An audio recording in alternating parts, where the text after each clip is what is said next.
पश्चिम Asia में बढ़ते तनाव और जारी सैन्य टकराव के बीच ट्रंप का भी एक बयान सामने आया है और ट्रंप का एक नया बयान अंतर्राष्ट्रीय राजनीति में चर्चा का केंद्र बना हुआ है। जी हां, ट्रंप ने इस बार दावा किया है कि ईरान इस समय नेतृत्व संकट से गुजर रहा है। दुनिया में कोई भी नेता ऐसा नहीं है जो ईरान का सुप्रीम लीडर बनना चाहता हो। उनके इस बयान ने न सिर्फ राजनीतिक हलकों में बहस छेड़ दी है, बल्कि वैश्विक स्तर पर भी कई सवाल खड़े किए गए। ट्रंप ने एक बातचीत के दौरान दरअसल हल्के फुल्के अंदाज में कहा कि जब किसी व्यक्ति को यह प्रस्ताव दिया जाता है कि वो ईरान का नया सुप्रीम लीडर बने तो तुरंत इनकार कर दे रहा है। उन्होंने कहा कि हर कोई कहता है नहीं धन्यवाद, मैं ये जिम्मेदारी नहीं लेना चाहता। अब ट्रंप का यह बयान भले ही व्यंग्यात्मक अंदाज में दिया गया हो, लेकिन इसके पीछे का राजनीतिक संकेत काफी गंभीर है। यह बयान ऐसे समय में आया है जब ईरान के भीतर हालात अस्थिर हैं। शीर्ष नेतृत्व में बदलाव, कई बड़े नेताओं की मौत के बाद सत्ता को लेकर अनिश्चितता बनी हुई है। आयतुल्लाह अली खामेनी की हत्या के बाद उनके बेटे मुस्तफा खामेनी को नया सुप्रीम लीडर बनाया गया, ये चर्चा में रहा। हालांकि युद्ध शुरू होने के बाद से मुस्तफा सार्वजनिक रूप से बाहर आए ही नहीं कभी। उनके स्वास्थ्य और सक्रियता को लेकर कई अफवाहें उड़ी, अटकलें लगी। इस बीच ट्रंप ने ईरान के खिलाफ चल रहे सैन्य ऑपरेशन को बड़ी जीत बता दिया, जो कि वो लगातार बता भी रहे हैं। उन्होंने दावा किया कि अमेरिका संघर्ष में बहुत आगे है, हम ये युद्ध जीत चुके हैं। ईरान अब हमसे कॉम्प्रोमाइज करने की बात कर रहा है, युद्ध विराम चाहता है। ट्रंप के मुताबिक तेहरान के साथ गुप्त बातचीत भी जारी है, लेकिन उन्होंने ये नहीं बताया कि बातचीत किन लोगों के साथ हो रही है। इससे यह भी साफ नहीं हो पा रहा है कि अमेरिका और ईरान के बीच वास्तव में किस स्तर पर बातचीत चल रही है या नहीं चल रही है। ट्रंप के बयान में विरोधाभास है, वो साफ तौर पर दिखा। एक तरफ वो कहते हैं कि ईरान बातचीत के लिए तैयार है, जबकि दूसरी ओर ईरान लगातार इन दावों का खंडन करता है।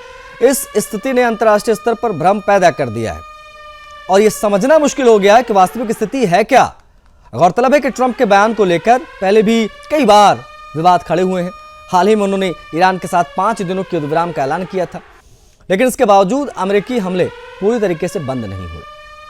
इससे उनकी नीतियां, बयानों की विश्वसनीयता पर सवाल उठे। युद्ध को लेकर भी ट्रंप के रुख में लगातार बदलाव देखा गया।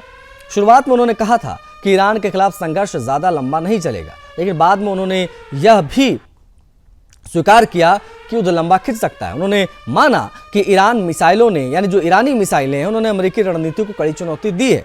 इस बीच अमेरिकी प्रशासन के भीतर भी मतभेद सामने आए। जब मार्को रूबियो ने कहा कि अमेरिका इजराइल के समर्थन में युद्ध में शामिल हुआ, तो ट्रंप ने इस बयान को खारिज किया। उन्होंने जोर देकर कहा कि यह फैसला स्वतंत्र रूप से हमने लिया है। इतना नहीं, ट्रंप ने नाटो देशों में ईरान के खिलाफ सैन्य समर्थन मांगा था। जब सहयोगी देशों ने इससे दूरी बनाई तो उन्होंने उन्हें कायर तक कह दिया। इस बयान से पश्चिमी देशों के बीच असहजता बढ़ गई, वो बहुत अनकंफर्टेबल हो गए। ट्रंप के हालिया बयानों में विवाद की एक और कड़ी तब जुड़ी जब उन्होंने जापान के प्रधानमंत्री के साथ प्रेस कॉन्फ्रेंस में पर्ल हार्बर हमला का जिक्र किया। उनके इस बयान को ऐतिहासिक रूप से असंवेदनशील माना गया और उसके व्यापक आलोचना भी दिखाई दी। इसके अलावा ट्रंप ने अपने social media platform truth social पर जब वो लिखते हैं, पर उन्होंने लिखा कि अमेरिका की विपक्षी डेमोक्रेटिक पार्टी को देश का सबसे बड़ा दुश्मन माना उन्होंने। इस बयान पर अमेरिका के भीतर तीखी राजनीतिक प्रतिक्रियाएं भी लगातार देखने को मिल रही हैं। ट्रंप के लगातार बदलते बयान, उनके विरोधाभासी रुख ने वैश्विक राजनीति में अनिश्चितता का माहौल पैदा कर दिया है।